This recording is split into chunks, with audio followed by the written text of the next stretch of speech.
Muy bien, pues muy buenas tardes a todos. Eh, yo soy Raúl González Fabrel, coordinador de Justicia y Solidaridad entre paréntesis, y voy a moderar la sesión de hoy en el ciclo de sesiones que venimos teniendo sobre la ciudad, considerada desde diversos aspectos. Hemos tenido una primera sesión con la alcaldesa de Madrid, luego con el alcalde de Málaga. En la pasada, hace una semana, vimos el tema de la arquitectura y ahora tenemos con nosotros a Javier Elso, que es catedrático de Sociología emérito de Deusto. Es una persona muy conocida que ha intervenido mucho tanto en el proceso del País Vasco, en el proceso político del País Vasco, como en materia de psicología social, sociología de la familia, de la drogadicción, de la juventud, de los valores y la religión. Él ha sido director de la Escuela de Trabajo Social de San Sebastián y luego decano de la Facultad de Ciencias Políticas y Sociología de Deusto. También director de investigaciones del Instituto Deusto de Drogodependencias y por mucho tiempo, por una cantidad de años, presidente del Fórum Deusto. En este momento ya está jubilado, diríamos, de sus tareas formales como profesor y como directivo de universidad, y eso... ¿Me puedes abrir ahí, Luis? Porque alguien está intentando entrar. Esa es una puerta traicionera que a veces queda cerrada desde afuera. Gracias. Si pueden dejarla entornada, pasa adelante. Déjala entornada sin cerrar del todo, porque se ve que... Muchas gracias. Bueno, Javier Elso está jubilado, como les digo, de sus tareas directivas en la universidad e inmediatamente académicas, pero eso precisamente le permite dedicarse a investigar, escribir y sobre todo reflexionar, porque llega un momento en que ya no es tanto la acumulación e interpretación de datos, sino lo que él llama un ensayo intelectualmente bien fundamentado, es decir, intentar buscar sentido que se apoye en los datos, se apoye en la interpretación de los datos y finalmente ofrezca las luces de toda una vida pensando sobre determinados temas. Entonces yo estoy realmente feliz de que Javier, a quien he conocido en alguna otra ocasión, haya podido venir aquí a hablarnos de ese tema que ven ustedes en la pantalla, el problema de la vinculación y la desvinculación en las grandes ciudades dentro de este ciclo. Entonces, muchísimas gracias, Javier. Muy bien, muchas gracias, Raúl, y muchas gracias a ustedes por estar aquí. A ver, ¿se me oye? Ya, Muchas gracias a ustedes por estar aquí en esta fría tarde, noche ya, madrileña. Veo de nuevo esta sala, no es la primera vez que estoy aquí. Ya en mis largos años en la docencia y en la universidad, pues me ha tocado dar varias charlas en la Complutense y en la Autónoma, aquí en Comillas. Y bueno, pues esta sala la reconozco. Curiosamente tengo una especie de memoria visual de los sitios. Y cuando lo he visto, yo ya he estado aquí. No sé de qué hablé entonces, pero sé que he estado aquí. Bueno, hoy voy a hablar, rigurosamente acabaré a las 8:30 para que tengamos un espacio de intercambio de puntos de vista a más tardar a las 8:30. En realidad voy a hablar de un tema del que hablé hace 2 años y pico en Barcelona, cuando se hizo aquel congreso de la pastoral en las grandes ciudades. Entonces el título era prácticamente igual a este y yo después lo he cambiado un poquito respecto a lo que está ahí, pero voy a hablar de eso, voy a hablar de eso.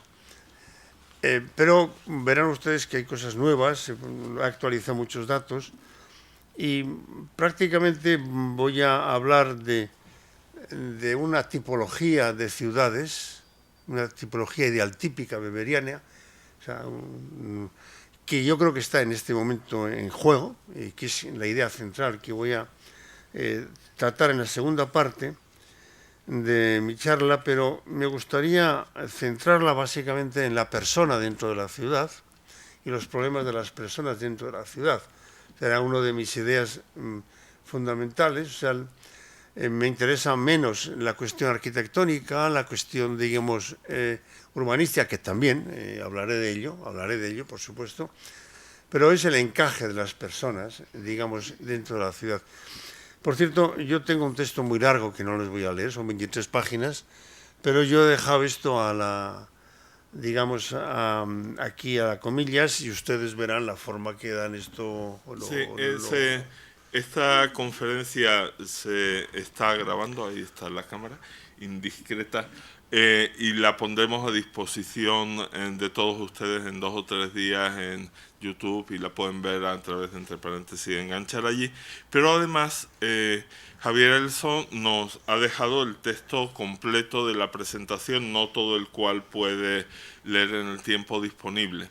Entonces también ese texto lo haremos disponible bien sea en el website de Entre Paréntesis o bien sea con un enlace desde allí al de Razón y Fe. Entonces también espero que en los próximos días se pueda acceder al artículo completo fácilmente. Bien, voy a empezar por 2 casos extremos de vinculación y desvinculación social. Yo diría que de vinculación fallida y de desvinculación. La primera viene de mi conferencia de Barcelona. Y mi conferencia de Barcelona empezaba así.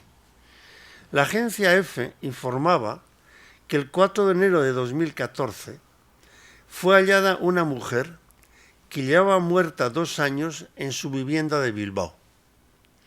Todo apunta a que la vecina, de 68 años, falleció de muerte natural sin que nadie notara su ausencia. El hallazgo se produjo una semana antes, cuando varios técnicos entraron en la casa que creían vacía para supervisar su estado, ya que estaban trabajando en un peritaje rutinario del edificio. Estamos ante un caso extremo, ciertamente. Y por eso es noticia. O más exactamente, por eso es noticiable. A tenor de la lógica imperante en los medios de comunicación, solo es noticiable lo extraordinario, lo que no es ordinario. Yo siempre he dicho que si un marciano viniera a la Tierra y quisiera saber lo que pasa en el mundo leyendo la prensa, se llevaría una idea absolutamente falsa, estructuralmente falsa de lo que pasa en el mundo. Porque la lógica del noticiable es lo anormal, lo que no es normal, lo que es extraordinario. Bueno, pero sin embargo este hecho de una señora que muere viviendo sola y no se entera nadie es relativamente novedoso, pero que hay mucha gente que vive sola, eso ya no es nada novedoso. Y aquí he actualizado los datos a abril de 2016 siguiendo el Instituto Nacional de Estadística. En España hay 4,6 millones de hogares unipersonales, 4.600.000 hogares unipersonales, que ya representa a 1 de cada 4 hogares españoles, de los cuales cerca de 2 millones, 1,9, son personas mayores de 65 años y que viven solas, de las cuales 3 de 4 personas son mujeres.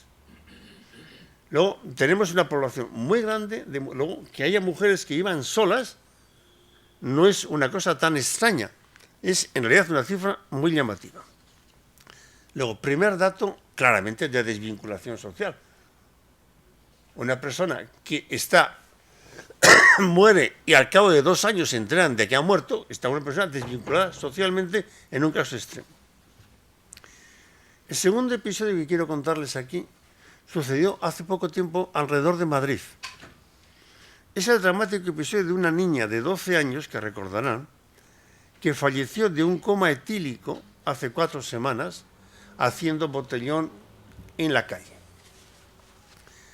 Aquí tampoco estamos ante un episodio aislado.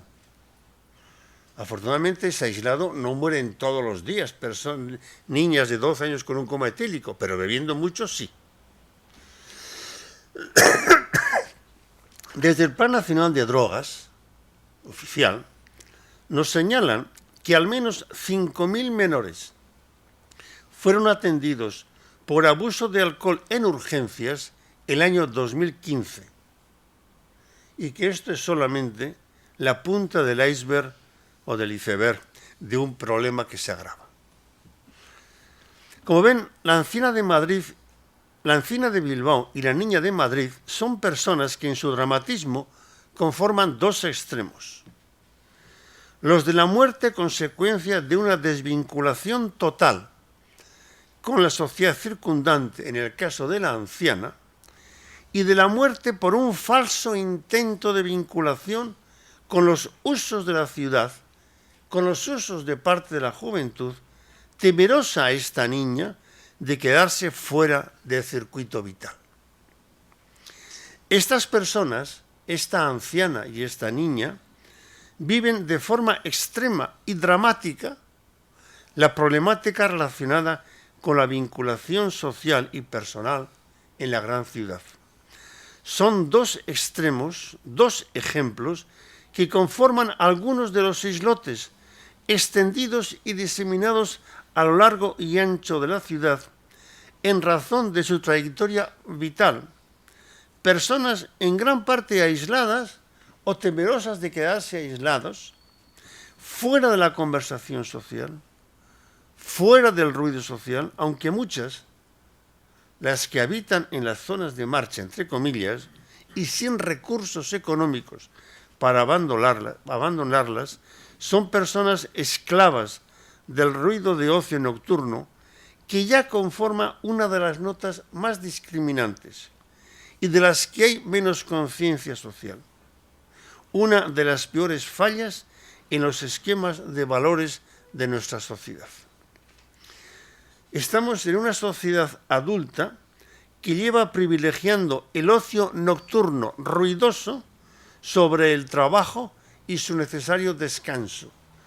Hoy me ha llegado de una fundación de la que formo parte, Alcohol y Sociedad, algo así como 30 noticias. Hoy es noticia en la prensa que el gobierno va a hacer un plan de lucha contra el botellón, contra los menores, hoy.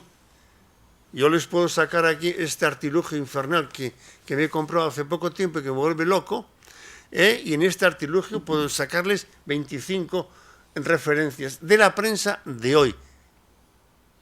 Lo tengo escrito, pero no sé si llegaré hasta esa página. Lágrimas de cocodrilo. Yo llevo 35 años con esta pelea vueltas y no hay nada que hacer. Seguirá habiendo más niños etílicos, seguirá habiendo más personas que no puedan dormir. Y en el fondo lo que ha pasado es que se ha aceptado el ruido nocturno, cuando no propulsado. Propulsado. ¿Cómo se propulsa? Pues prolongando los horarios de cierre de bares y similares. Eso es la administración. Sea festejando continuamente tal desmadre en los medios de comunicación. ¡Qué ambientazo el de ayer a la noche! Y hasta las tantas. Ningún elemento crítico, hasta que surge un drama como el de esta niña y se apela a otros para que lo resuelvan.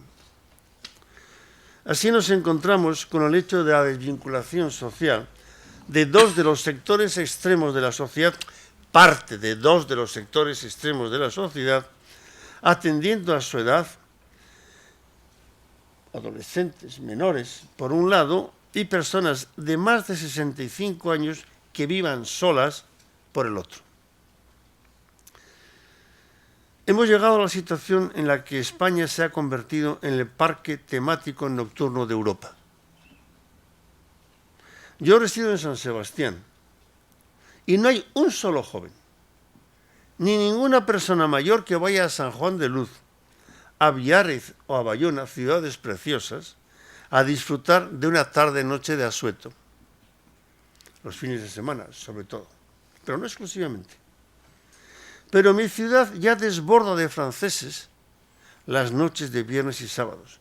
Y así en todas las zonas fronterizas de España, sin olvidar los vuelos charter llenos de jóvenes que vienen a emborracharse a nuestras ciudades. Quería decir esto hoy porque se habla, pero sabiendo que dentro de poco ya no se hablará de todo esto, ¿no? El 22 de noviembre de 2016, lo hace muy poco tiempo, un periódico editado en Madrid, que voy a tener la caridad de no citar, aunque lo podrán encontrar por la referencia que voy a dar, publicaba un editorial con este titular: negligencia ante el alcohol. En este editorial se podía leer que las autoridades han de tomar conciencia y poner en marcha medidas eficaces para combatir un problema de salud pública. Pero este mismo medio, hace años, rechazó un artículo que le enviamos el director técnico de la FAD, Eusebio Mejías, ustedes le conocerán, y yo mismo sobre este tema. Lo rechazaron. No les pareció inconveniente. Luego, no es solamente cuestión de autoridades, ni solamente tampoco de medios. Es más, pero yo no acepto que haga falta una niña de 12 años que muera en un botellón para que los medios nos bombardeen con una borrachera de lágrimas de cocodrilo. Hablemos de la ciudad. Pero esta forma parte de la ciudad. Esta forma parte de la vida de la ciudad. Una señora de Badajoz me ha escrito, porque me conoce que yo pienso de esto, diciendo: señor Lezo, ¿qué podemos hacer? Porque la Junta de Extremadura ha decidido prolongar no sé cuánto tiempo las horas de cierre de los bares y restaurantes. ¿Podemos hacer algo? Digo, no. No van a hacer nada, porque tiene mucha más fuerza la presión ambiental, la presión de la gente, la presión de los medios y la presión de la hostelería que lo que ustedes pueden hacer. Si ustedes viven en zona de marcha, le he dicho, si tienen recursos, váyanse. Váyanse. El problema es si no tienen recursos. La ciudad mundializada y cuarteada. Muchos autores, ya lo leerán los nombres cuando vean el texto, sostienen la idea de la ciudad mundializada, a diferencia de la ciudad histórica, que es una ciudad bastante cerrada en sí misma, que conforma una ciudad difusa, informal, monstruosa, que se extiende al infinito, y traen a colección la reflexión de un sociólogo alemán, Ulrich Beck, que ha muerto hace poco, cuando sostienen que el advenimiento de esta ciudad mundializada se observa en todas las partes del mundo, conformando un auténtico transnacionalismo. Esto es, un proceso de desterritorialización que concierne tanto a las multinacionales, a los mercados financieros, como a los individuos cosmopolizados, los grupos étnicos, los movimientos religiosos y las formaciones políticas. Yo hago aquí un pequeño paréntesis que no voy a leer, pero sí señalo la idea. Esto de individuos cosmopolizados, cuidado, unos más que otros. Unos más que otros. Luego volveré a ello. Esta ciudad mundializada, sin embargo, está cuarteada. Es una idea que varios sostienen, está cuarteada. Y aquí, pues en el texto, verán ustedes que cito a dos sociólogos urbanos, Hervé Marchand y a Marie Esteve, que hacen una propuesta, digamos, de lo que yo llamo cuarteamiento de la ciudad en un texto que es de 2014. Y refieren 7 o 8 categorías que voy rápidamente a señalar sin detener más tiempo. Lo que él llama le beau quartier, la zona noble, la zona donde vive la gente, de siempre, tradicional, con altos recursos, con una segregación entre ellos bastante fuerte, precios muy caros.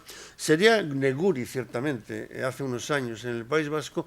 Yo no sé si cabe hablar de parte de Salamanca, del barrio de Salamanca en estos momentos, no lo sé. Ciertamente esto valdría para Neguri. Luego están los que ahora se ha dado a llamar los bobos, el grupo de los bobos, que son los bobos, son los burgueses bohemios, ¿no? Que es otro colectivo que aquí, evidentemente, tienen ustedes el barrio de Chueca como ejemplo de ello, ¿no? Tienen los gate communities. Los gate communities, que se traducen como las zonas encercladas, son esas zonas donde vive la gente,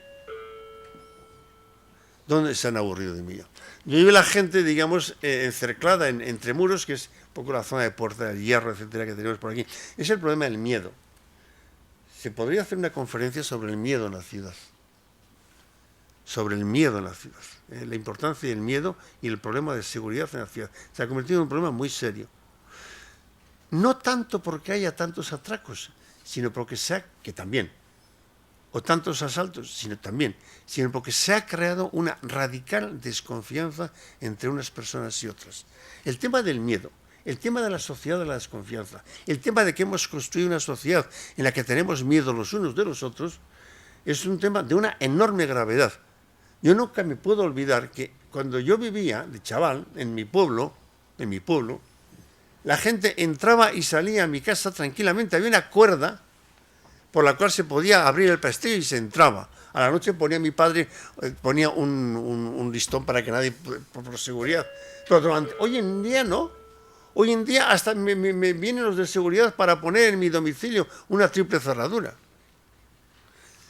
El tema del miedo es un tema muy importante.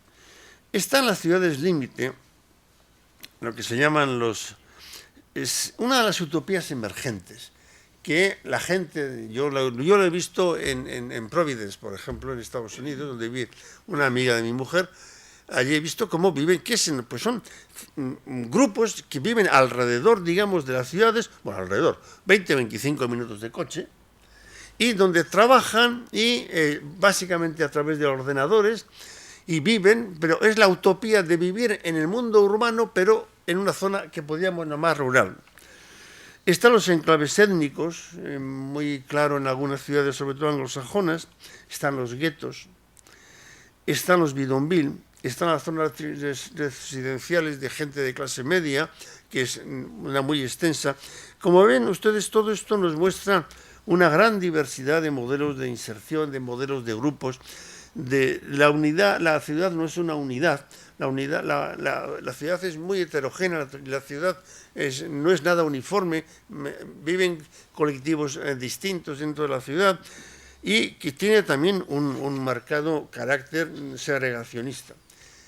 Los autores señalan que la segregación básicamente se produce en las partes altas, es la clase alta la que prácticamente es segregacionista.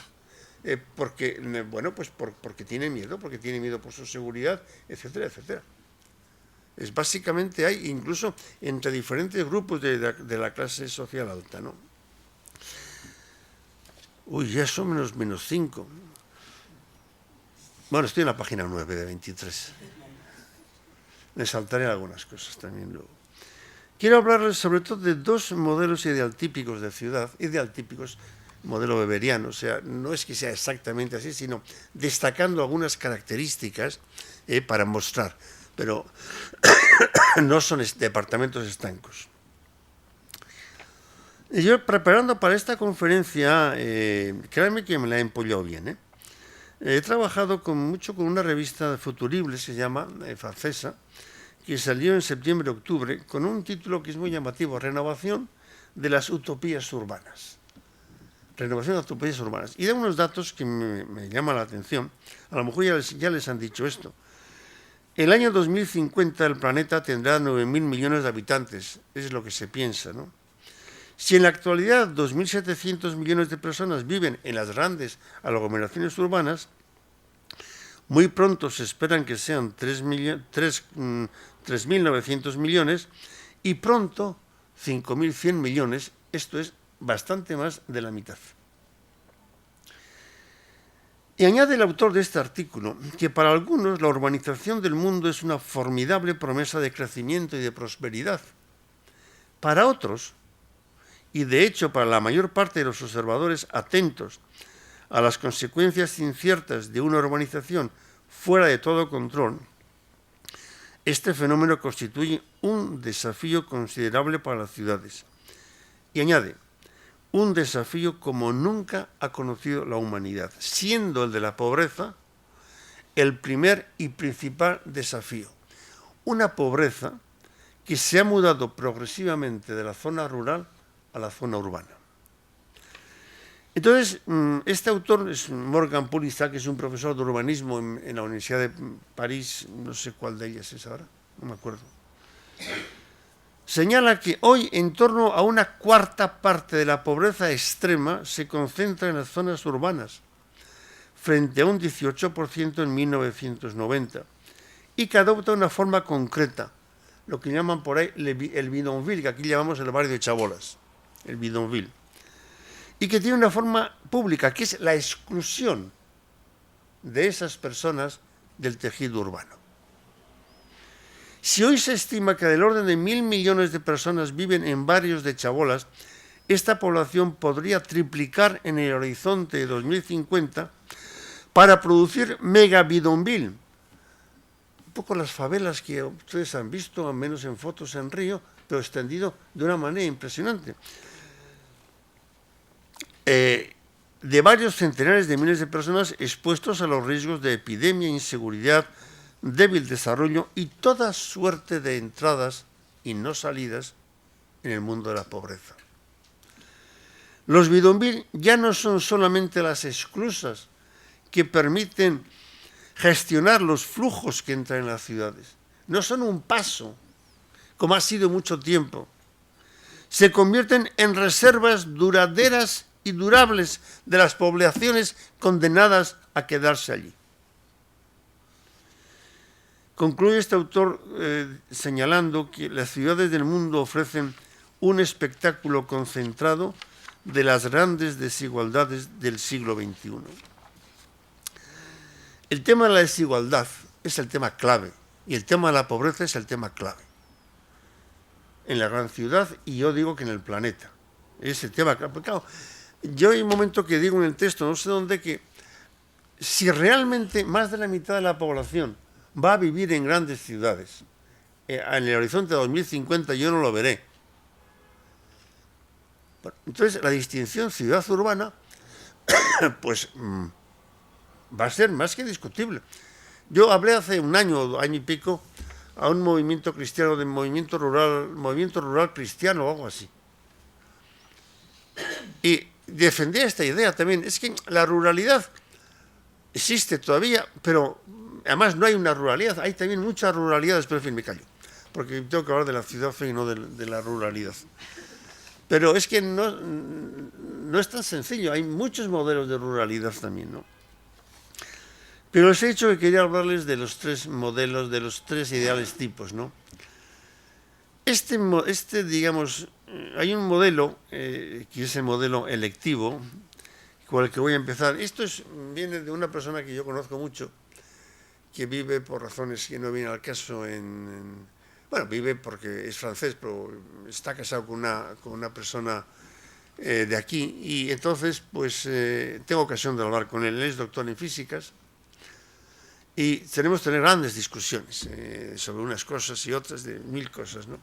Él sabe que yo estoy trabajando en este momento sobre un tema genérico, que es el tema de la diversidad en la unidad, y es un tema que lo hice aquí presente, que fue mi editor hasta que le hicieron la puñeta que le hicieron, pues sabe que es un tema que trabajo mucho. Y bueno, pues hablando de los temas de diversidad en la unidad, me decía, hombre, la diversidad tiene aspectos positivos. Y él decía, a mí me gustaría, por ejemplo, que la gente viviera en la ciudad con arreglo a los intereses que tienen. Y como todo el mundo no tiene los mismos intereses, pues sería bueno que, según los intereses, hubiera diferentes tipos de ciudades. Y él lo ejemplificaba de una manera que, aunque son ciudades francesas, lo van a entender perfectamente bien. Él me señalaba que si una persona o una pareja optan por una vida rica en actividades culturales, en conciertos, teatro, conferencias, y sin hacerle ascos vivir al contrario la gastronomía, pues optaría por vivir en Lyon. Si por un mundo ecológico, en una ciudad pensada para desplazarse en bici o en tranvía, con una limitación de velocidad a 30 kilómetros por hora para los coches, alguien que sea amante de la montaña, de la ecología, etcétera, optaría por vivir en Grenoble. Pero si su mundo fuera el de la gente guapa, el glamour de las fiestas, los selfies con las vedettes, las discotecas hasta el amanecer, las playas, el sol, el bronceado, se iría a vivir a Niza o a Cannes. Mientras el locutor iba más allá en su razonamiento, y me decía que así cada cual estaba a gusto con el estilo de vida por el que habría optado, un estilo de vida por el que también habrían optado sus convecinos, lo que haría la convivencia más sencilla, pues habría menos conflictos, más agradable, pues todos participarían de un mismo ideal de vida. Y también sería mayor la participación social porque hay una conjunción de intereses, etcétera, etcétera. Bueno, se dan ustedes cuenta de que mi interlocutor olvidaba algunas cosas, ¿no? Que había gente que había nacido en esos pueblos y que en el fondo ellos no optaban ir a vivir a Cannes o a Lyon o a Grenoble sencillamente habían nacido allí. ¿Qué le van a hacer? Y que tenían que habérselas con lo que había allí. Pregunten a los que viven en Venecia o a los que viven en la parte vieja de San Sebastián. A ver si han optado a vivir allí. Y entonces le decía, además, claro, lo que tú propones es una cosa que es para los jóvenes, y además los jóvenes que tienen capacidad de decidir, y no todos los jóvenes tienen capacidad de decidir. Luego tu planteamiento es elitista, lo cual no le gustaba nada, porque es un interlocutor muy de izquierdas. Para él, el periódico Le Monde como El País son del centro derecha incluso. Entonces, bueno, ahí siguió la discusión, y en fin, seguimos peleándonos un buen rato, ¿no? Seguimos peleándonos un buen rato. Pero yo quería contarles esto, o sea, los riesgos de una ciudad selectiva decidida por un colectivo muy concreto, que en este caso es nada menos que un doctor de físicas que tiene su formación, no solamente él, sino... Entonces, voy a lo que creo que en este momento está más en solfa y que creo que es lo que realmente se plantea en los mentideros de las grandes ciudades como, digamos, dos modelos de ciudad que son, por un lado, lo que se llaman los smart cities, las ciudades inteligentes, por un lado, y por otro lado, lo que un autor llama ciudad prototípica, pero que yo prefiero llamarlo como ciudad participativa. Y leyendo la conferencia o lo que transmitisteis en vuestra web de este, ¿cómo se llamaba el arquitecto de hace una semana? No me acuerdo el nombre. Javier Ruiz. Pues lo que dijo este hombre, yo le he dicho ciudad participativa y deliberativa. Entonces, son los que voy a intentar desarrollar en los minutos siguientes. Los smart cities o ciudades inteligentes suscitan mucho interés, como se ha visto recientemente en Barcelona, donde tuvo lugar un Smart City Expo World Congress, todo en inglés, todo en inglés, ni en catalán estaba nada.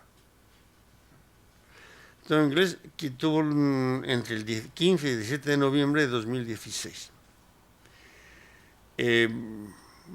Yo, cuando me enteré de eso, coincidía además que yo, uno de esos días estaba en Barcelona y dije, pues voy a acercarme a ver de qué va.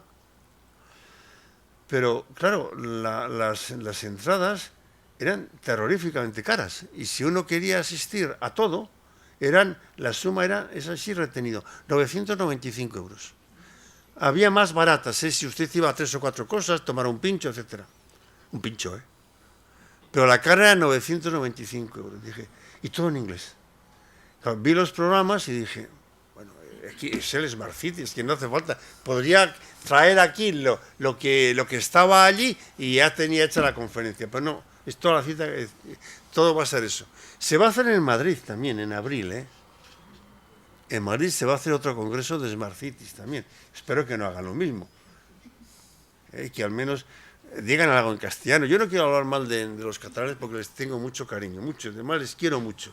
Y tengo el gran honor de haber recibido un disco dedicado que ponía Javier Elzo Amics del Catalans. Y está firmado por un señor que hoy es proscrito, pero que a mí no me importa, que se llama Jordi Pujol. Fíjese, yo me atrevo a citarlo.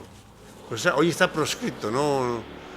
yo tengo mucho cariño a los catalanes, pero, hombre, a veces me recuerdan, y que no se me enfada ningún catalán si hay aquí, lo que pasaba cuando yo estaba estudiando en Lovaina, que estudiaba en la Lovaina francófona, que cuando íbamos a Amberes, a Antwerpen, Anvers en francés, Antwerpen en flamenco, y preguntábamos algo en francés, nos contestaban en inglés. Ya me entienden, ¿verdad? Yo decía, ¿pero qué puede hacer un congreso de Smart Cities todo en inglés? Ni una palabra en castellano ni en catalán, ¿no? No hay definición ecuánime total sobre lo que es una Smart City, pero yo he encontrado uno cuya referencia podrán leerla, que viene a decir que una ciudad inteligente pretende conciliar el desarrollo económico, la reducción de la impronta medioambiental y la mejora de la calidad de vida de los ciudadanos, todo ello apoyándose sobre tecnologías disponibles, en particular las digitales, que llaman numéricas otros también, ¿no? En función de estos objetivos, los proyectos de vida inteligentes han tomado el relevo de la utopía urbana a favor de avances tecnológicos rápidos. Todo está entonces en función de la nueva tecnología, de las nuevas tecnologías. Y aquí otra cosa, lo tengo en el texto escrito. Ustedes seguramente han oído hablar, o no sé si han oído hablar, porque mucha gente no ha oído hablar de eso todavía, del movimiento transhumanista. ¿Me suena? El transhumanista es un movimiento que se creó hace 15 o 20 años, pero que hoy tiene el centro en Silicon Valley. Y tiene la idea básica del movimiento transhumanista es relativamente sencilla. Así, puesto que los homínidos, los hombres, las mujeres, las personas, no hemos sido capaces de resolver una serie de problemas y hemos generado incluso guerras terroríficas, entonces la solución a nuestros problemas tenemos que darla a alguien que es científico, a algo que es científico y algo que no se equivoca, que es la tecnología. Y entonces hay un fenómeno al cual están metiendo cantidad de dinero. Google, por ejemplo, Google, Amazon, todas las grandes multinacionales están metiendo mucho dinero en un fenómeno que un autor ha llamado con una frase maravillosa la siliconización del mundo.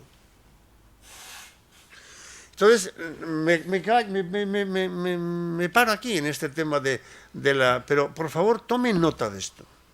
La revolución transhumanista, hay poca información sobre esto. En España hay poca información. Uno de los que alertaron de esto fue en Bilbao el cardenal Rabasi. Cuando Deusto, la Universidad de Deusto le nombró doctor honoris causa, habló de este tema. Pero aquí ya he visto que muchos de ustedes no lo conocían. La revolución, el movimiento transhumanista. El hecho, en todo caso, es que vivimos la era Internet. Yo, si me dicen cómo definiría la era actual, sería la era Internet, básicamente. Más que la globalización, que también la era Internet. Y permítame aquí me detenga brevemente en unos datos muy actuales, porque son de la última encuesta General de Medios de 2016, el informe de abril-mayo de 2016, nos desvela que desde 1997, parece que fue hace 20 años, desde 1927 hasta 2016, hasta 2015, porque los datos son de 16, el informe es del 16, pero los datos son hasta el 15. Aquí hay una errata en mi texto. Aquí ya lo cambiaré. La penetración de Internet en la sociedad española ha pasado de un 0,9% al 77%. Es decir, el 77% de la sociedad española en este momento está ya conectada a Internet. Entonces, eso es el medio, de información que ha crecido de la manera más exponencial cuando todos los demás medios de comunicación están todos, pues francamente, con dificultades. Dificultades y algunas desapareciendo. Pero tan llamativo y más importante que esto es la brecha digital. Esto se han oído hablar muchas veces de la brecha digital.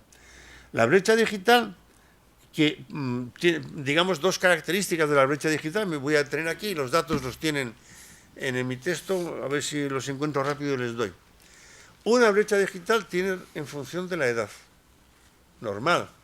Si ustedes son abuelos, o alguno de ustedes es abuelo como yo soy abuelo, pues claro, es que ya mis nietos dominan mejor este cacharro que yo.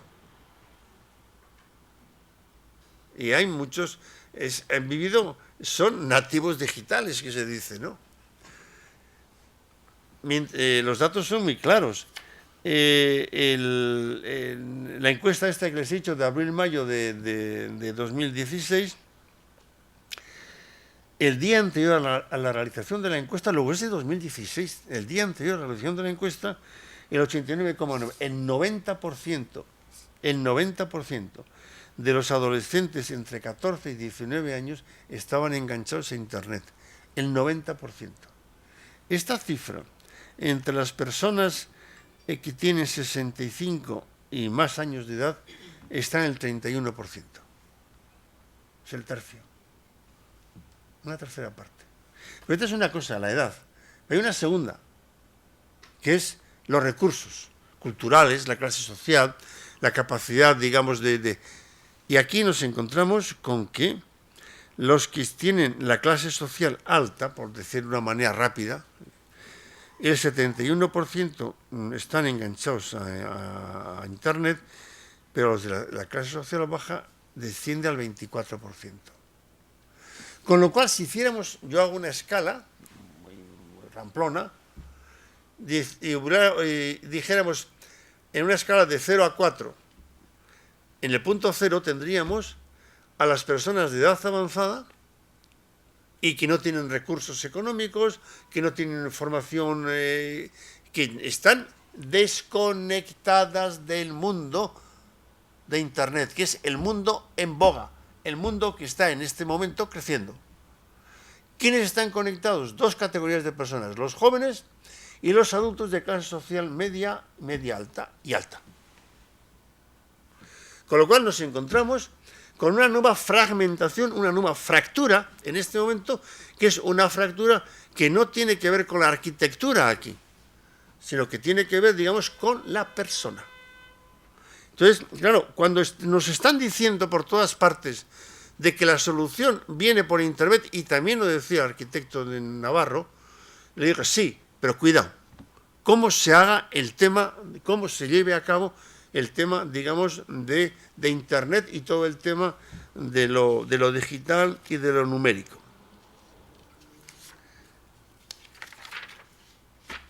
En relación con esto, yo quisiera hablar, siguiendo a unos autores, hablar del el debate que hay que hacer sobre el imperio de lo digital. El imperio digital no podemos no tenerlo en cuenta cuando estamos hablando del futuro de la humanidad, y el futuro de la humanidad en las ciudades donde van a vivir más de la mitad de los hombres y mujeres del planeta. Entonces, hay autores que dicen que el problema de los databases, ya saben esto, los databases, toda esta masa ingente de información que tienen de cada uno de nosotros, toda esta masa ingente de información de nosotros y de todo lo demás, puede plantear una serie de problemas. Y de hecho plantea problemas. Y los autores que yo voy a citar aquí, que hablan sobre las ciudades inteligentes entre utopías y experimentación, se refieren a estos aspectos. A veces se habla, digamos, de la economía de energía que puede producir, dicen, el mundo digital, el mundo numérico. Pero en realidad lo numérico en este momento ya representa el 10% del consumo mundial de electricidad. El 10% del consumo mundial de electricidad ya no es las luces, el alumbrado, es lo numérico, o sea, lo digital. En segundo lugar, estos recursos, lo digital, exige una serie de recursos naturales que son raros. No sé si es litio, no sé qué productos, esos son raros. Con lo cual nos encontramos con un problema de la disponibilidad de esos recursos, de dónde están esos recursos y de la explotación de esos recursos. Pero hay un tercer problema, que es el de la vulnerabilidad. El de la vulnerabilidad del mundo de lo numérico. Si ustedes han andado con un ordenador, se habrán dado cuenta de lo que supone que de pronto algo no funcione. Se ha caído el ordenador. ¿Cómo que se ha caído? Se ha caído y se acabó, no hay nada que hacer. Pero claro, esto que puede suponer una irritación en cada uno de nosotros, y para mí supone uno de los mayores conflictos y que más me alteran, es cuando de pronto estoy escribiendo y digo, plaf, ¿y qué ha pasado? ¿Qué he hecho mal? ¿A qué tecla le he tocado? Pero ustedes acordarán, estos autores dicen, les leo, la ciudad inteligente será vulnerable al vandalismo, a los fallos técnicos, pues depende en gran parte de la red eléctrica, y a los ciberataques. A los ciberataques. Y le voy a leer a la prensa española. El 21 de octubre de este año, 21 de octubre de este año, podíamos leer cómo 2 ciberataques masivos de ese viernes contra el proveedor de Internet DIN, o DIN, no sé cómo es, DYN, no sé cómo se pronuncia esto, están interrumpiendo el servicio de páginas web de grandes compañías como Twitter, Spotify, Amazon, Netflix, así como los periódicos de New York Times y Financial Times. ¿Se acuerdan de esto? No hace mucho tiempo. El ataque afecta a usuarios de todo el mundo, aunque inicialmente se limitó a los de la costa este de Estados Unidos. En ese sentido, se precisa una reflexión estratégica. Es tan importante constatar que y también es importante constatar que sobre el plan social, la ciudad inteligente puede igualmente exacerbar las tensiones entre los barrios que estén hiperconectados y las zonas más abandonadas, porque no todos los barrios están igualmente interconectados, como no lo estuvieron cuando se empezó la bici, como cuando empezó el teléfono, etc. Yo aquí tengo unas páginas dedicadas a algo que personalmente, en este orden de cosas, que es la idea del linchamiento digital, y sobre la cual pues tengo unas páginas y quiero simplemente decirles una cosa. La capacidad de hacer daño que tienen en este momento las redes, lo digital, mejor dicho, lo digital y las redes, pero lo digital también, digamos, en los comentarios a los artículos de prensa digital. Es increíble, por una razón, porque son anónimos. Y entonces hemos entrado en una sociedad del anonimato, en la cual todo el mundo se siente con el derecho a decir lo que piensa, sin no solamente dar cuenta de por qué dice lo que dice, sino sin ni siquiera decir quién es el que lo dice. A mí me asombra, debo de estar muy equivocado. Es una de las cosas en las cuales tengo la impresión, no es la única, de predicar en el desierto. Digo, pero ¿cómo se ha podido aceptar con tanta tranquilidad que la gente pueda decir las cosas que dice en los medios de comunicación sin firmar lo que está diciendo? Yo puedo entender circunstancias excepcionales, puedo entender. Un juez, pongo por caso, que de pronto quiera expresarse en las redes sociales o quiera mandar un artículo. Bueno, pues puede querer guardar un cierto anonimato. En algunos casos, siempre que lo sepa el director quién es, claro. No aceptaría en ningún caso que no supiera el director del periódico quién es el que está firmando eso. En ningún caso aceptaría eso. En ninguno, además. Pero lo que no entiendo es que se haya generalizado esta costumbre. Rififov, Pupurri, Mari Carmen, Antonio. ¿Quiénes son? ¿Quién firma eso? Entonces, díganme ustedes, ¿qué vinculación puede tener una sociedad en la cual la comunicación se hace anónimamente?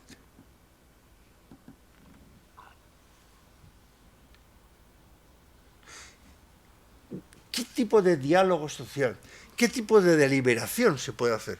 ¿Qué tipo de debate se puede hacer? Cuando quien habla no dice quién es, ni nada de nada, nadie le puede conocer, nadie le puede conocer. Entonces, ese es un tema que, bueno, soy consciente de que predico en el desierto. Miren, termino esta parte con esta frase. El ágora, se ha dicho que es el ágora informático, el ágora numérico, es un espacio para el debate, pero se ha convertido en un espacio para el insulto gratuito. No todo, por supuesto, no todo. Tampoco quiero exagerar, o sea, es evidente que hay redes de personas que nos comunicamos. Yo no quiero que piensen lo más mínimo que estoy en contra de lo digital, por más. No, yo no podría vivir sin eso. Yo tengo mi red, por ejemplo, los que hemos estudiado en Lovaina, en los primeros miércoles de mes se reúnen en Viera Capellanes, aquí al lado de donde estamos nosotros, ahí abajo, ahí se toma un café. No un café, una comida. Yo cuando vengo a Madrid, pues aprovecho para ver si puedo estar con ellos.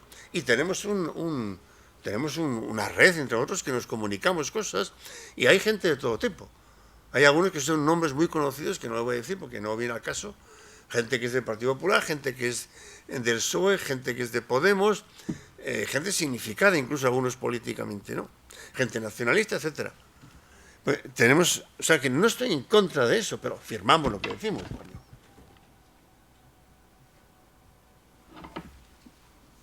Bueno, pues en el año 2006, la revista Time declaró personaje del año a los internautas.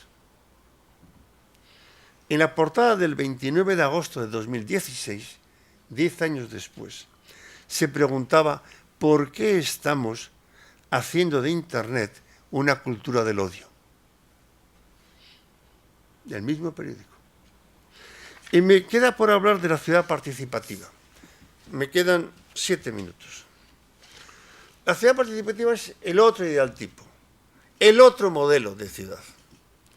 Es un modelo ideal típico que busca otra forma de vinculación en la ciudad, pretendiendo disminuir los riesgos de la desvinculación.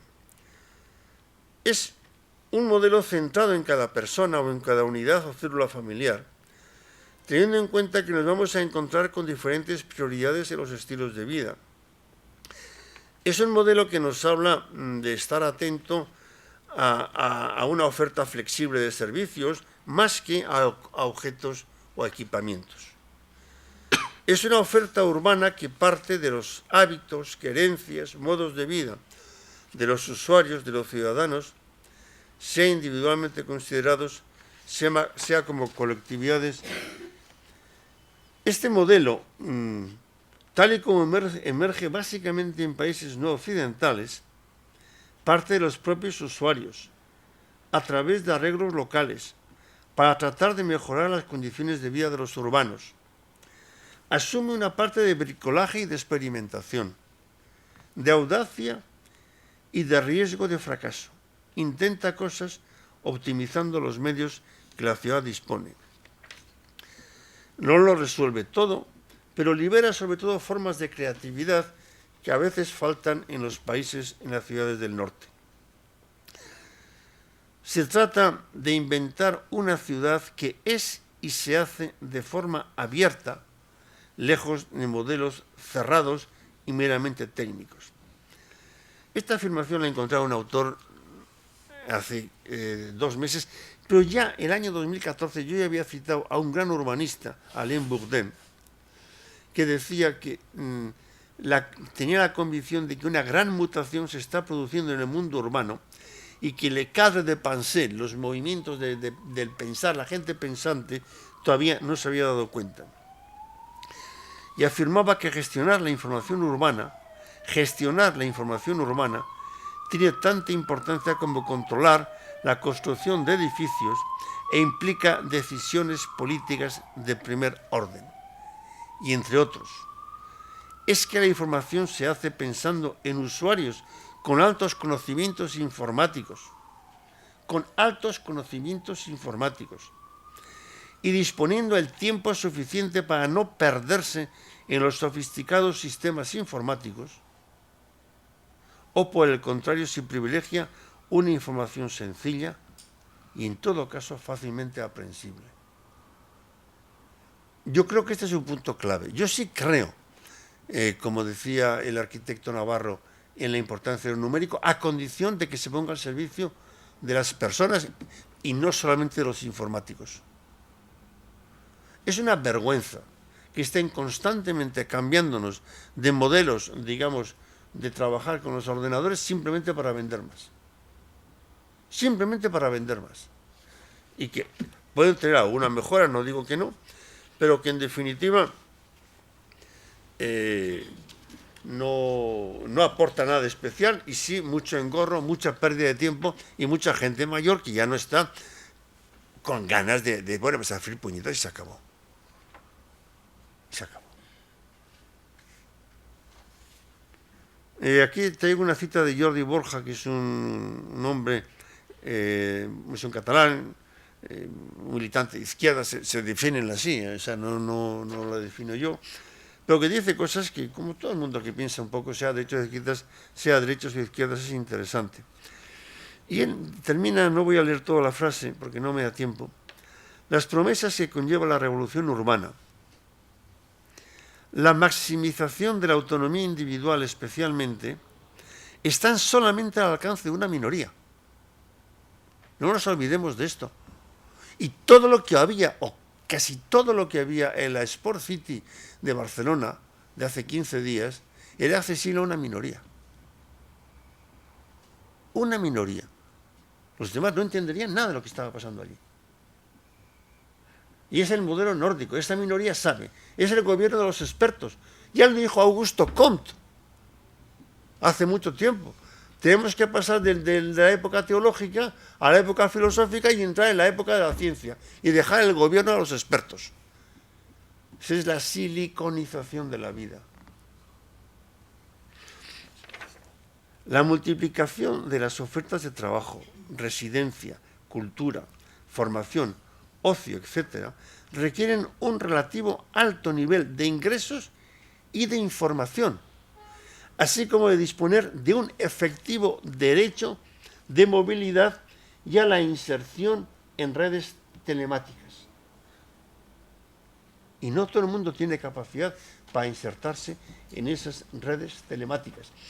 Si tuviera tiempo, les diría los problemas, las diferencias que hay entre la Filarmónica de Berlín y la Filarmónica de Londres por los problemas informáticos y de desplazamiento que supone vivir en Berlín o en Londres, según la opinión no mía, sino de Simon Rattle, que ha sido muchos años, es un británico, director de la Filarmónica de Berlín y que el año 18 va a ir a la Filarmónica de Londres. Pero no me da tiempo para hablar de eso. Cerrando estas líneas. Aquí citaba a Javier Luis Barmarín en unas cosas que dice con las que estoy de acuerdo, pero la arquitectura se debe experimentar, lo prioritario en la arquitectura no es construir, sino crear comunidades. Los espacios públicos de convivencia dan el alma a la ciudad. Es preciso implicar a los ciudadanos en la construcción de la ciudad. En fin, ustedes le oyeron, yo le cito y estoy plenamente de acuerdo con lo que él dice. Y yo termino, me queda un minutito. Yo pensaba leer una página, pero no, en un minuto no puedo leer una página. Mi idea en el fondo es, ciertamente se habrán dado cuenta, mi preferencia por el modelo de ciudad participativa. Pero atención, no podemos dejar de lado a los expertos. No vayamos, como termino mi conferencia, a pretender descubrir el Mediterráneo. Quiero que me entiendan esta última idea y me callo. Yo no sé de los que defiendo que las tomas de decisiones sobre lo que vaya a pasar en una ciudad se tiene que hacer en una asamblea. De lo que sea. Una asamblea de barrio, dice, ¿qué hay que hacer en el barrio de Vallecas? Pues convocamos una asamblea en la iglesia, que es el sitio más grande que queda. Que ahora las iglesias sirven para eso también, o cada vez más para eso. Porque son grandes y allí además no cobran. No hay que pagar, como en los cines y los demás sitios. Y entonces, allí va quien va, al que quiera, aquí va el que quiera. Es una asamblea libre y participativa. Y va a esa asamblea libre y participativa a decir qué hay que hacer en el barrio de Vallecas. No piense, yo no voy a avalar nunca ese modelo, nunca. Eso hace falta hacerlo, pero no basta. Por dos razones. Por dos razones. La primera, porque nadie me garantiza que los que están en esa asamblea representan realmente al pueblo de Vallecas. Nadie me garantiza eso. Y los niveles de participación son muy distintos por muchas características y por muchas circunstancias. no participa el que quiere muchas veces, sino el que puede. Primera razón, que podría sentarme en este campo. En segundo lugar, miren, hay cosas que tienen una complejidad técnica y que no se pueden decidir a mano alzada en una asamblea. Y es preciso en ese momento que participen también los técnicos, los que saben porque llevan toda la vida haciendo eso y porque saben lo que se ha hecho sobre ese problema en otros sitios y pueden aportar su opinión y su punto de vista al problema. Luego yo defiendo un modelo mixto. El modelo ideal, evidentemente, es el modelo participativo y deliberativo. Por supuesto que sí. Pero cuidado, garantizando la representatividad de las tomas de decisiones y escuchando a los que llevan toda la vida trabajando en esos temas.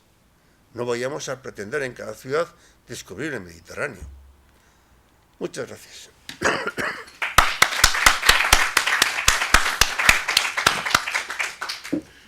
Le paso el micrófono a Brígida y ustedes se lo piden. Sí, lo acabo de enchufar.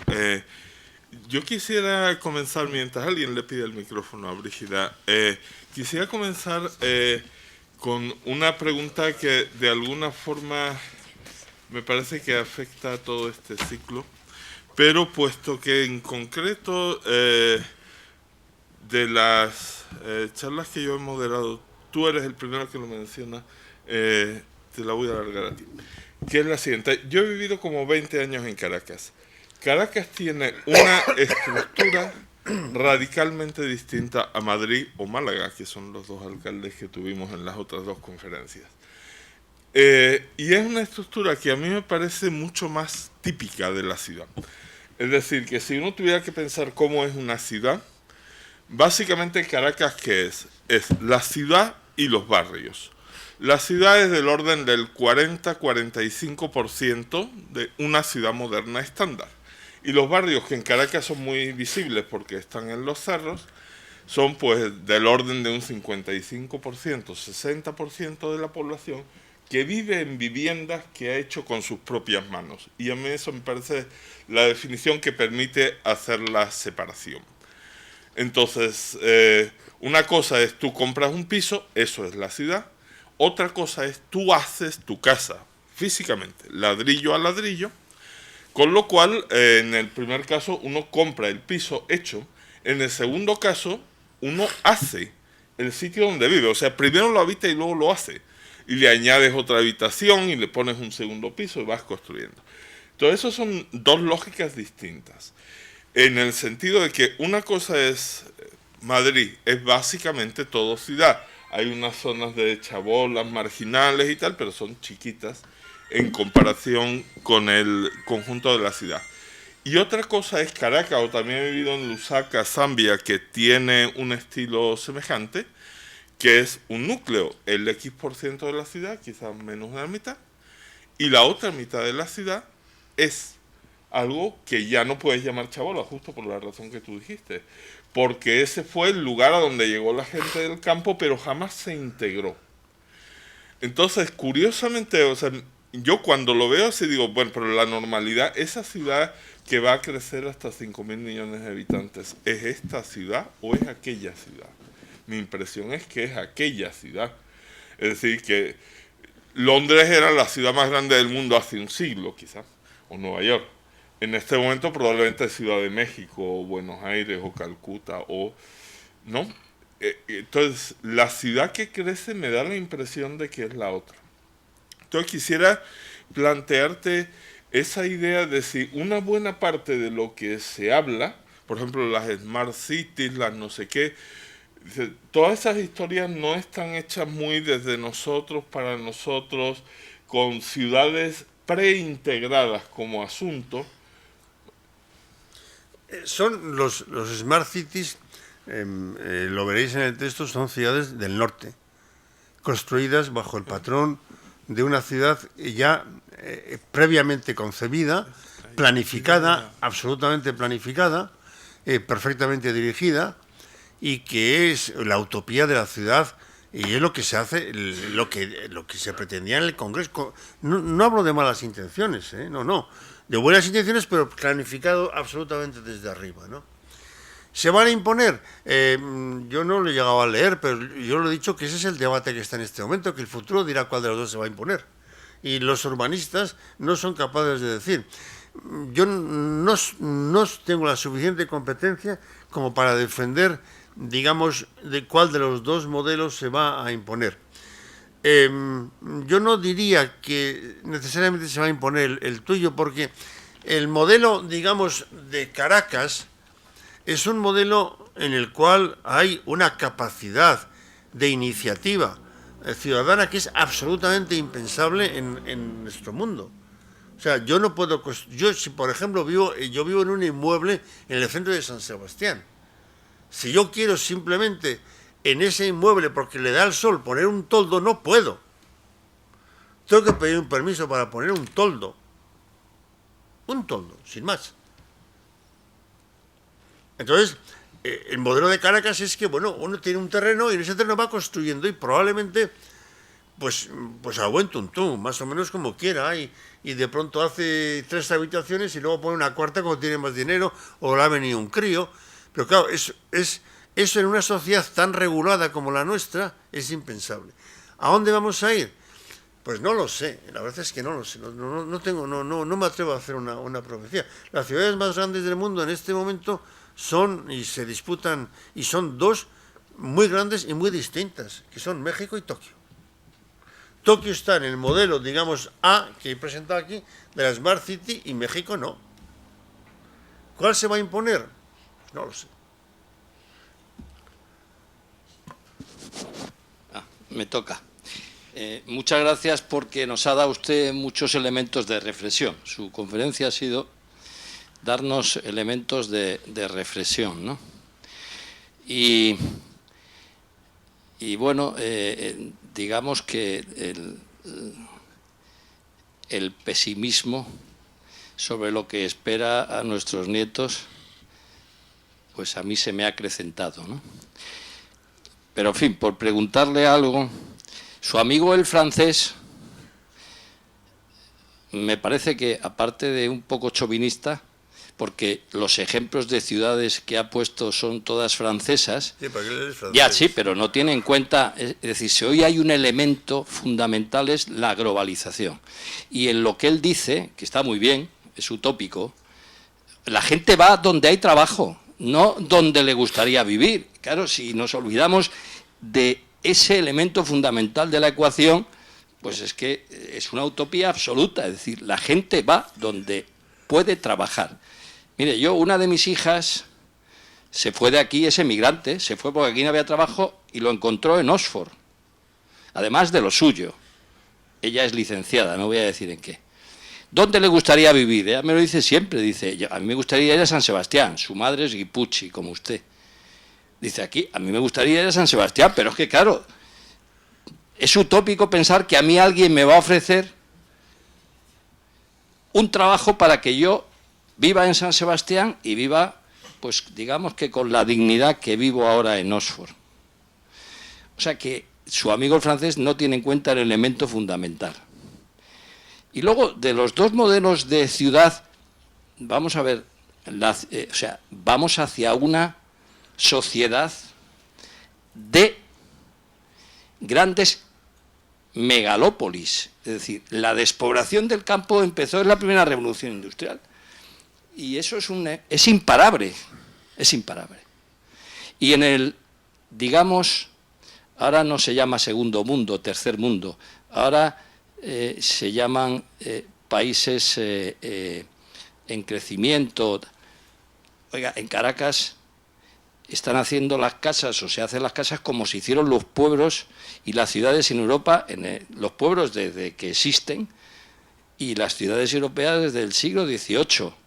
Alguien llegaba a un terreno y empezaba a construir según su saber y entender, y con el dinero que tenía para poner materiales. Eso en la sociedad digamos, del primer mundo es imposible, porque estamos sujetos a unas normas, lo que decía Javier Elzo, es decir, oiga, yo en San Sebastián no puedo poner en mi casa un toldo si no me da permiso primero la comunidad y luego el ayuntamiento, que tiene unas normas.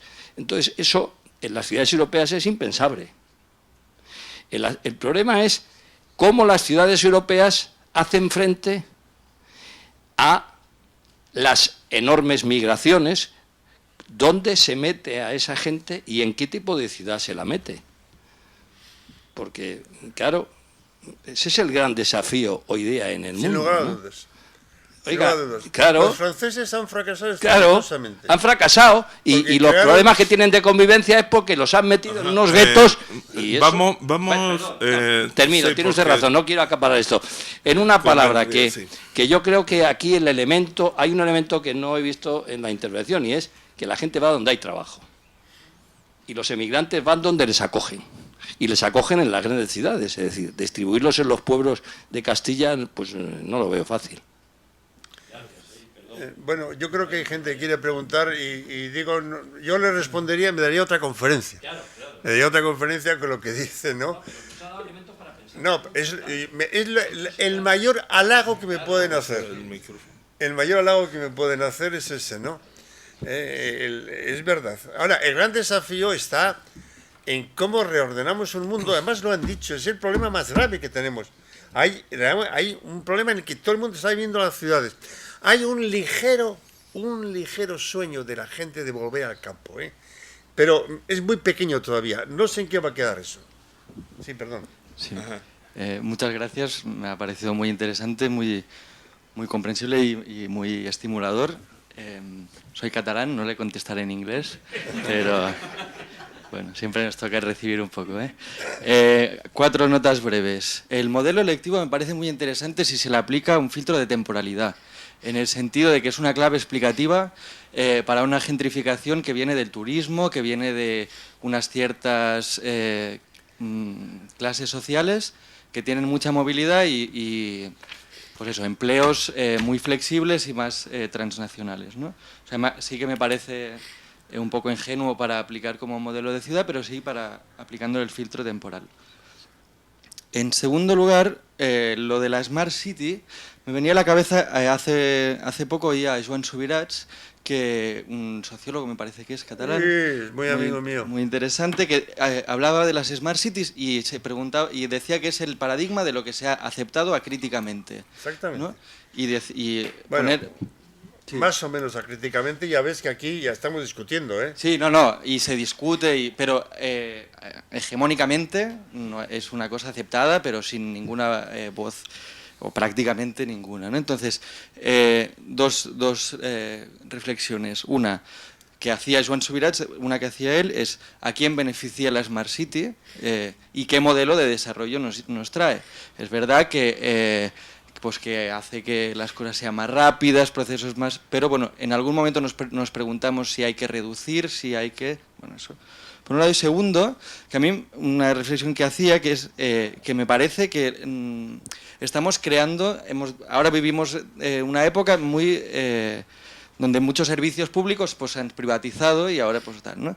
Pero ahora vamos a crear servicios que no han sido públicos, ¿no? Entonces no se van a privatizar porque no han sido nunca públicos. En ese sentido, un control sobre el uso de la ciudad, sobre la vida de la ciudad, que no es que sea público, sino que es directamente privado, ¿no? Entonces, que lo privado decida cómo se vive en la ciudad, pues me parece cuanto menos peligroso.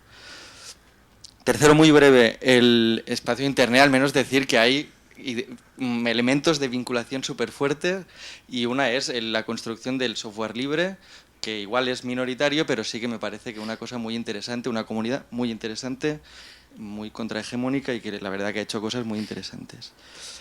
Último punto, ya me callo. Es verdad, decía, la Asamblea de Vallecas, tal, vale, no participa todo el que quiere, sino el que puede. Bueno, entonces la pregunta obligada es, ¿y qué modelo permite que participe todo el que puede? Bueno, la última pregunta es la más complicada, evidentemente, porque si tuviese el modelo, pues yo que sé, me habrían dado un premio Nobel, ¿no? Pero lo que sí digo es, siempre es más fácil decir lo que no está bien, pero el modelo es un modelo en el que haya el máximo de participación posible, pero que al mismo tiempo sea relativamente representativo. Entonces, ahí hay pues algunos procedimientos. En las tomas de decisiones, yo personalmente, Javier Elzo, defiende la democracia participativa. Bueno, es a la conclusión a la que yo he llegado. La democracia directa, digamos, a nivel, digamos, de un Estado, ni siquiera de una ciudad como Madrid, yo no veo cómo se puede realizar. La democracia directa donde más se realiza es en Suiza. Y no tengo ninguna gana de vivir en Suiza.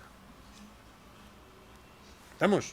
Entonces, yo defiendo la democracia participativa. Entonces, defenderé constantemente las formas de participación, los encuentros, las consultas, todo ese tipo de cosas. Pero la decisión de lo que hay que hacer lo tienen que tomar las personas que nosotros, en un proceso democrático y secreto, que es las elecciones, hemos decidido. Ese es entonces, claro, frente a eso se me puede decir, entonces todo consiste en votar cada 4 años. Y se acabó. Ese es el argumento. Vale, no, ya sé que no. Pero entonces, ¿cómo se toman las decisiones de dónde se van a dedicar los dineros de una ciudad? ¿Quién toma esa decisión? ¿Cómo se toma esa decisión? ¿En las asambleas de la Iglesia de Vallecas? La asamblea de la Iglesia de Vallecas podrá decidir sobre alguna cosa, dar una opinión, pero esa decisión, mi opinión personal, es que solamente será vinculante en la medida en que ataña a un colectivo de personas que están implicadas en eso y que los que toman la decisión sean relativamente representativos. Punto. Eso es lo que digo. Ahora, ¿que tenemos que ir a eso? Sí. Tenemos que ir a eso. Apunte muy breve, pero también es verdad que el personal que constituye las Cortes o cualquier parlamento es muy poco representativo de la realidad social. Pero es más representativo que cualquier otro. Porque tú le has podido votar y tú le has podido votar. Mientras que el que va a la Asamblea de Vallecas va porque quiere. Y carajos, yo tengo bastantes años como saber cómo se puede manipular una asamblea. Suficientemente. Otra cosa que no puedo dejar de pasar. No todo lo privado es malo, No todo lo privado es malo. Y no todas las cosas que toman asociaciones privadas son malas. Piensa en las ONGs. Luego, esa idea de la publificación total no me gusta. Yo defiendo el modelo vasco, con perdón, de lo público-privado, que es donde mejor lo hemos montado hasta ahora. El modelo público-privado. O sea, yo...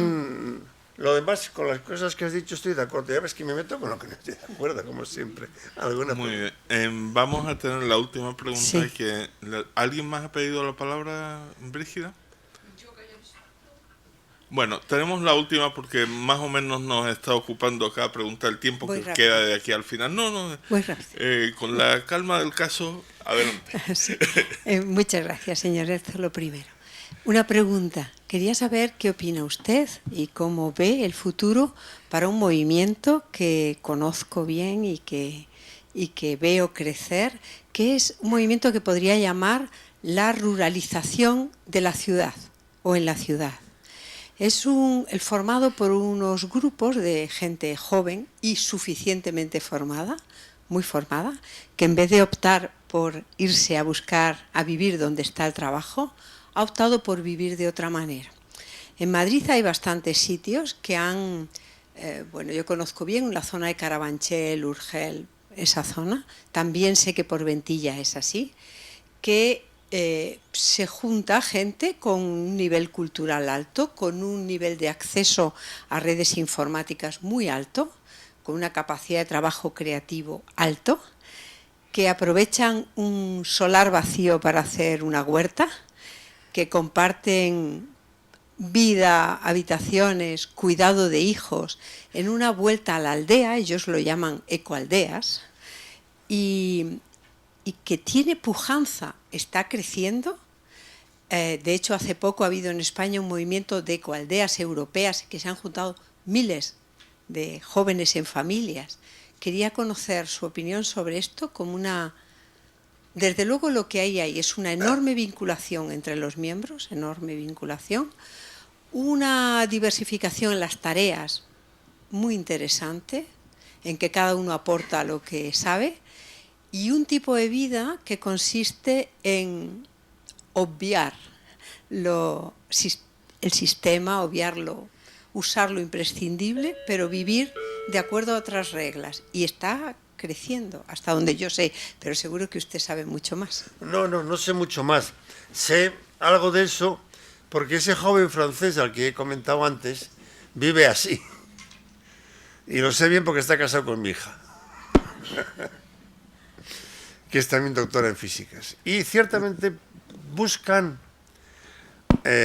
algo como lo que usted está diciendo.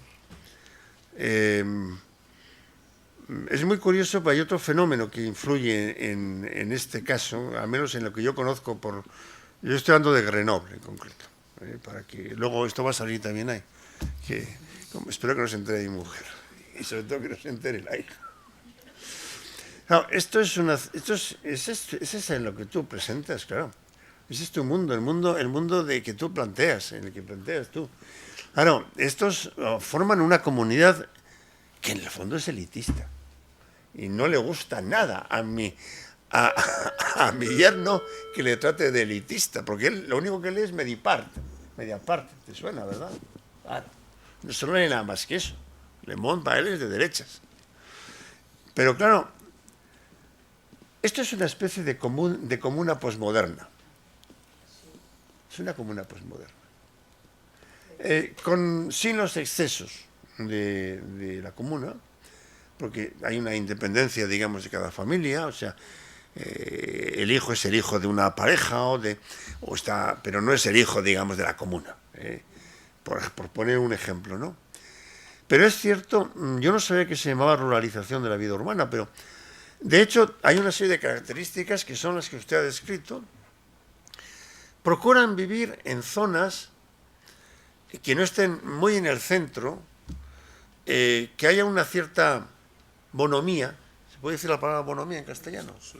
Una cierta bonomía, que hay unas relaciones, digamos, paralelas entre ellos, de ayuda, por ejemplo, en el cuidado de los niños, por ejemplo. Yo he sido abuelo por tercera vez hace mes y pico y por cuarta vez hace 3 semanas. Y una de ellas ha nacido en Grenoble, una niña preciosa. Oh. Y bueno, pues estos, por ejemplo, tienen también... un huerto tiene mi hijo en San Sebastián. El Ayuntamiento de San Sebastián decidió ceder una serie de espacios para gente, para que cultivara cosas. Y mi hijo tiene un huerto y va al huerto. Estos tienen otra cosa. Tienen un acuerdo con unos trabajadores rurales que un día a la semana les llevan pues zanahorias, peras, remolacha y de vez en cuando pues pollos, carne, etc. Luego se ha formado una microsociedad entre ellos, de gente con recursos, perfectamente interconectados. En mi familia, la familia de mi hija, no hay televisión, pero hay tropecientos ordenadores. No hay televisión. Y se fue por el trabajo, ¿sabe? Tiene usted razón. Y no se vuelve a San Sebastián, que bien que le gustaría, porque el ámbito de trabajo que encuentra en Grenoble dice que no lo va a encontrar en San Sebastián. Porque, digamos, la masa crítica que encuentra en Grenoble no lo va a encontrar en San Sebastián. Y aunque viene muy a gusto a San Sebastián, y cuando viene para las fiestas de San Sebastián, ahora con 2 críos lo tiene más complicado. Pero ¿dónde ha empezado el problema? Para todos ellos, cuando han tenido que buscar un colegio, cuando han tenido que buscar un centro educativo. Yo no sé cómo lo han resuelto en donde usted dice. Pero claro, estos... Está la escuela pública a la que acceden. Ya, ahí está, pero estos no quieren. Se informan muy bien. Y uno de los fenómenos que es muy llamativo en Barcelona, Yo he hecho 2 estudios, bueno, he participado en 2 estudios con una asesoría importante sobre conflictividad en centros docentes, el 2001 y el 2007, en Cataluña.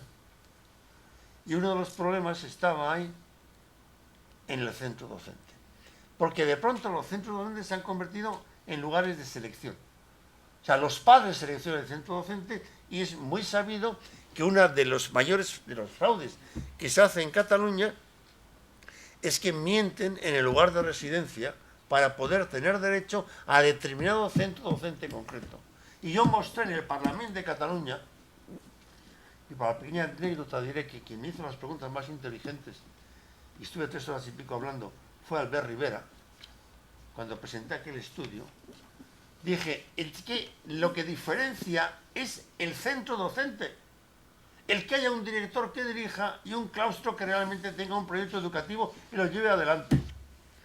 Y ahora me encuentro con que mi hija y el francés que dice el señor, dicen, ¿cuál es el mejor centro? Este. ¿Dónde está? Allá. Pues vamos a vivir allá. Y quieren ir a vivir allá, porque allí está el centro docente. Claro, eso es lo que hace que de pronto aparezca un elemento nuevo con el cual no habían pensado.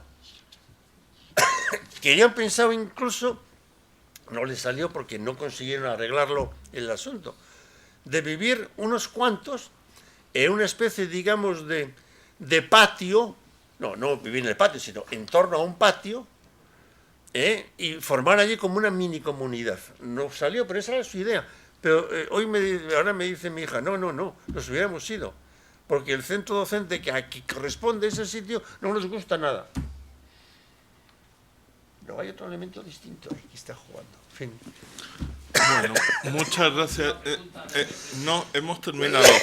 Hemos terminado por una razón de hora, y es que estamos sumamente cerca de las 9 y yo tengo voto de que esto se acaba antes de las 9. Entonces, próxima sesión en un par de semanas, Yayo Herrera, directora de FUGEM Ecosocial, hablará de la ciudad de los cuidados, práctica política local, aquí mismo. Como les digo, en 2 semanas, misma hora, mismo lugar. Muchísimas gracias, Javier. Muchas gracias Creo a que ha sido vosotros. muy interesante.